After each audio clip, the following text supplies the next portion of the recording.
Hey, welcome into the MaxPreps Podcast. I'm Steve Montoya with Zack, Poff, and Zack, what a time it is right now. High school football is back up and rolling, and last week, it got us going. Yeah, sure. That was, arguably the best week of high school football I've seen in quite some time. All the national games lived up to hype. You saw Corner Canyon upset IMG. Bosco Chaminade, great game. Bishop Gorman prevailed, setting up a number one versus number two matchup here next weekend. But we got some good games coming up this week I can't wait to hit on. Yeah, for sure. And that's what the podcast is going to be about. We're just talking high school football from big games. We'll get some guests on the show. We'll talk about some games from the previous weeks, even maybe look further ahead. And speaking, you hit on IMG, Corner Canyon. First time these two teams have ever met. The IMG from Florida goes out to Utah.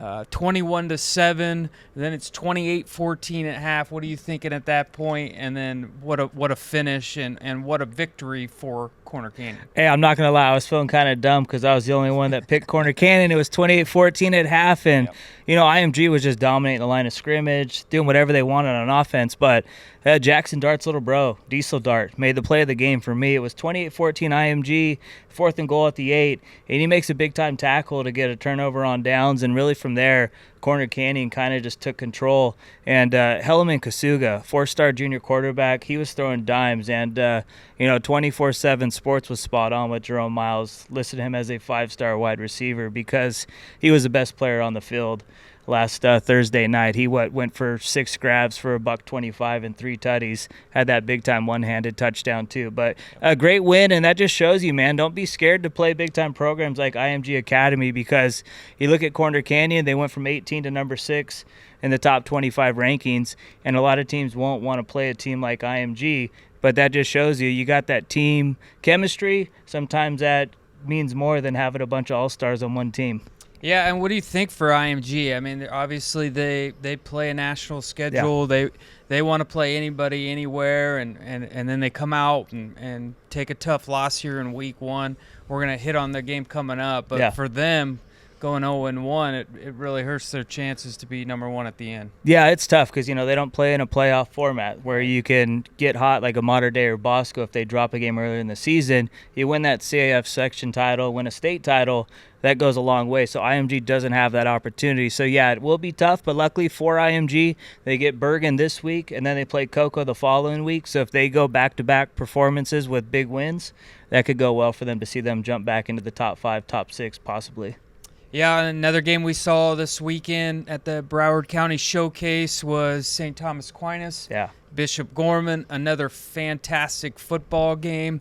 I know we've somewhat looked ahead just internally talking about Gorman against Mater Dei coming up on September 6th, but this one lived up to the hype. St. Thomas Aquinas, this was a heck of a football game. Yeah, it was a great game. It took about an hour to finally kick off, but luckily it got going. And Broward Showcase does a great job putting on these events for these kids, and it's great when the games live up to the hype, and that one for sure did. And Julius Jones, his dad was a former running back in the NFL. His son's absolute baller, class of 2027 wideout for Aquinas. He had a huge game.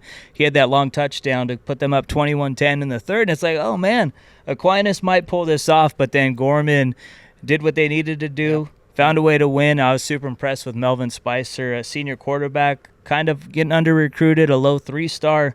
But if he keeps playing like that, he's going to start getting some Power 4 offers here. But, it sets up a number 1 versus number 2 for us, which is going to be great when Mater Dei and Bishop Gorman play because a lot of people last year thought those were the 2 best teams in the country, and we get to find out here next week. I can't wait, man. I'm going to fly out there. Yeah, you got your ticket booked pretty fast. Yeah, I did, man. So I'm looking forward to that, and I figure that's the perfect first game to go to this year. So, but, impressive win for Bishop Gorman. I was super impressed with them after trailing 21-10 to come back and pull that out.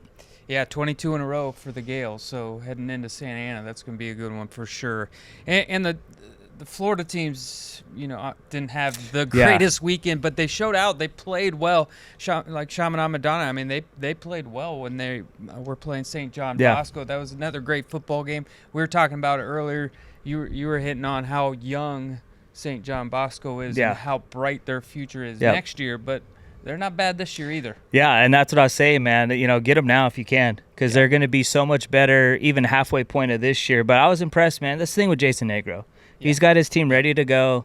You could tell they were ready. There were a lot of penalties in that game both ways, and I don't think that was because of the players. I think the refs were just ready to get an arm workout in. But, yeah, Matai Fuiava, junior quarterback, he had a huge game for the Braves. Super impressed with him. He threw for over 300 yards, had 3 total touchdowns. And, you saw Makai Blackwell-Allen have that big-time run to win the game for Bosco. So, yeah, Braves got a lot of talent in 2026 and 2027. So they're going to be a player this year, and I can't even imagine how good they're going to be next year. Yep. And then Milton from Georgia, another great game, American Heritage, 37-28. Milton's impressive, and watch out for Georgia. It's kind of a state sometimes that gets left under Florida, California, Texas, but Georgia's got some dudes, and Milton's a great football team. Yeah, and it's funny. Yeah, Texas, California, Florida always get talked as a top 3, but Georgia's like, hey guys, we're right there in that discussion too. Sure. And, the crazy thing for me is Milton has played 5 consecutive games. If you go back to last year, they've played 5 straight ranked opponents, and they've won all those games. I don't know if that's ever happened before where a team has played 5 straight ranked opponents and won all 5 of those games. So, they're doing big-time things. Ben Reeves, great coach from Milton, led them to a 7A state title last year where I don't think a lot of people thought they were going to win it. And they're playing great this year. Luke Nickel, absolute baller at quarterback. And, TJ Lester's been having a great season, too, as a running back there. But, another impressive win for Milton. And you look at the rest of their schedule, they're going to be favored in every game they play from here on out. So I wouldn't be surprised if Milton goes undefeated and wins a 5A state title in Georgia. Yeah, and if they do that, I mean, they're right there in the mix for they're number 1. 100%, yeah. That's the thing where it's so important to schedule these big out-of-state games where you can go back at the end of the season, you kind of compare big wins, and this will go a long way for them, especially if, American Heritage, they look very good. If they, win out the rest of the year, win a state title. It's going to be big. And same thing with Buford, too, because they're in 6A. So if Buford does well in the playoffs, that's going to help Milton out, too. So 2 big-time wins for Milton. No doubt. And let's talk about the number 1 ranked team, Modern Day.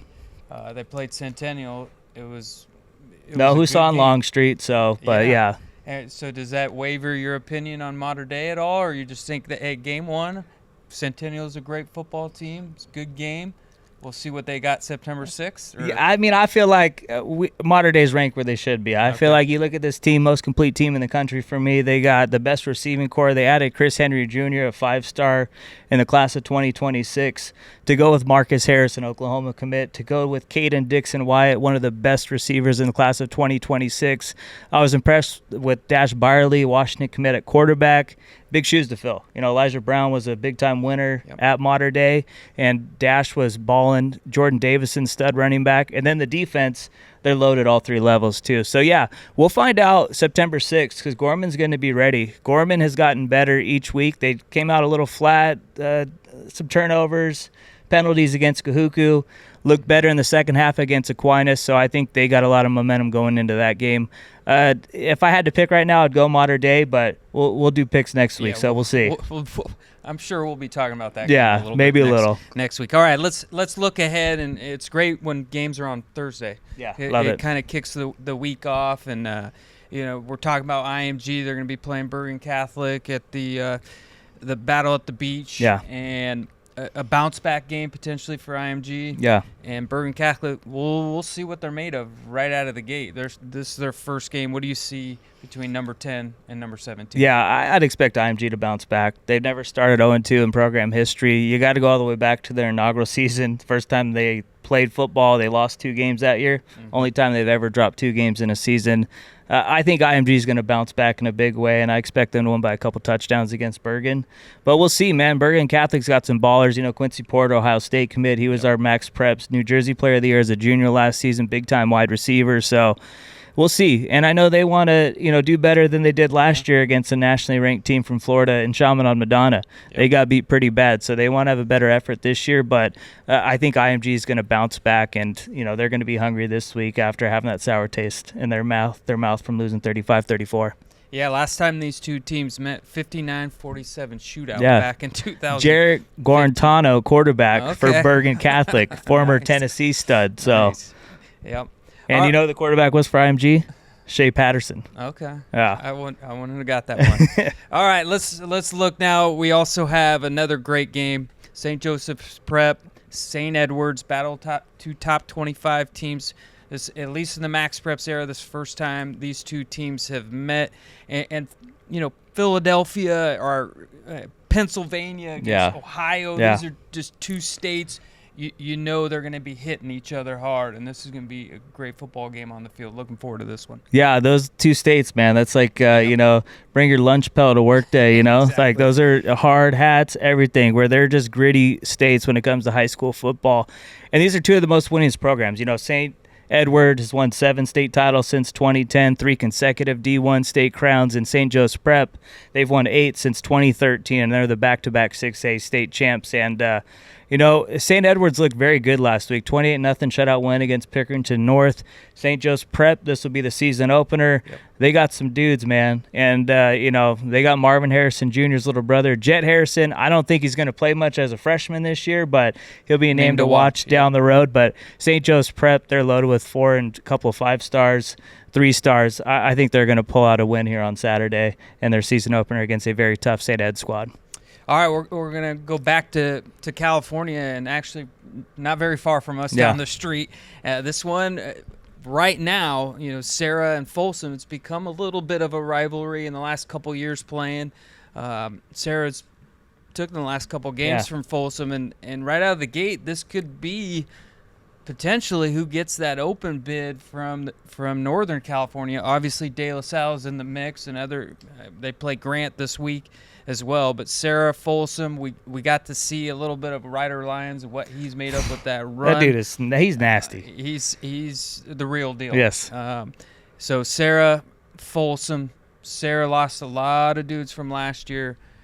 How you feeling about this game? Yeah, this is a big game for Folsom. You know, as you said, like the winner of this game is probably going to control their own destiny when it comes to representing Northern California in the Open Division state title game in December. So, you know, Folsom wants to win this one. They want to show, hey, we're the top dog in Northern California. Well, hey, here's your opportunity. You know, go out and prove it. With Ryder Lyons at quarterback, though, I think they got a good chance. You know, our guy Sean was there on the field last week getting some good footage. I think that play got about 300K views, where he pretty much ran through everybody on Long Beach Poly. I'll say this, though, Poly's not the old Poly, you know. Right. So they'll get a real test this week, and I think Folsom's going to come out with the win. It's kind of crazy, though, if you think about it. All the great teams Folsom has had in the past, they have never once played in the Open Division state title game. Grant's played in it once, Sarah's played in it 3 times, and De La Salle's played in it the rest. I know Folsom wants it, and when you got a quarterback like that, you're going to be in any game. And if you're a fan of like California high school football too, you want to see something new. Like you don't want to keep seeing modern day Bosco play De La Salle or Sarah. You want to see them get some fresh blood and play a team like Folsom that's got Ryder Lyons. Carter Jackson looked good last week as he came back to Folsom. Obviously Jameson Powell stud, Isaiah Williams. They got a lot of playmakers that Ryder Lyons can get the ball to. The defense played well. We'll find out this week, and Coach Walsh always has his guys ready to play. So that's going to be a fun game. And, if you're out here in the Sacramento area, I'd recommend going to that game Friday if you got a chance, because that's going to be a big boy football game in Northern California. Yep. All right. From California, let's go to Maryland. DeMatha, Archbishop Spalding, 2 teams kind of right outside the top 25. 32 is DeMatha, and Archbishop Spalding at 35. What do you think about this game? These, in your top 100, these are 2 teams that are right there and could make their way into the top 25 with a couple big wins. Yeah, I mean, outside of Corner Canyon, you can make a case Spalding had the best win last week. Mm-hmm. They dominated Archbishop Hoban, who's, a premier program in the state of Ohio. I was impressed. That game, it caught me off guard a little bit. I thought Hoban was going to compete and win that game, and Spalding dominated from the start. Hey, they want to prove they're the top dog in Maryland. Here's your chance. Go play the DeMatha Stags. So I think DeMatha is going to come out hungry, and I think they're going to have enough guys to get the job done. But, Spalding, Malik Washington at quarterback, 4-star Maryland commit, and they got this cat, a 2027 wide receiver, Miles McAfee. They call him Scrap. He had 3 touchdowns last week in the first half. So, like that nickname. Yeah, you gotta love that one. But I think DeMatha is going to find a way to win. But the winner of this game is going to position themselves, for a good chance of jumping the MaxPreps top 25 here pretty soon. All right, back to Georgia. Rome, they're kicking their season off, ranked number 90. They're going to go up against number 12, Carrollton. Tough start of the season for them. But in Georgia, you never know. Great quarterback on Carrollton's side of the ball, that's for sure. Yeah, and, I'm a USC guy. He's a 2025 USC commit. True. 4-star. He's a 5-star for me. This is a guy who's been putting up numbers. He's our MaxPreps Freshman Player of the Year, MaxPreps Sophomore Player of the Year. Threw for 96 touchdowns his first 2 seasons. Man. Reclassified. Now he's a senior this year, and this is the best Carrollton team he's been on, in my opinion. His freshman year, they went all the way to the state title game.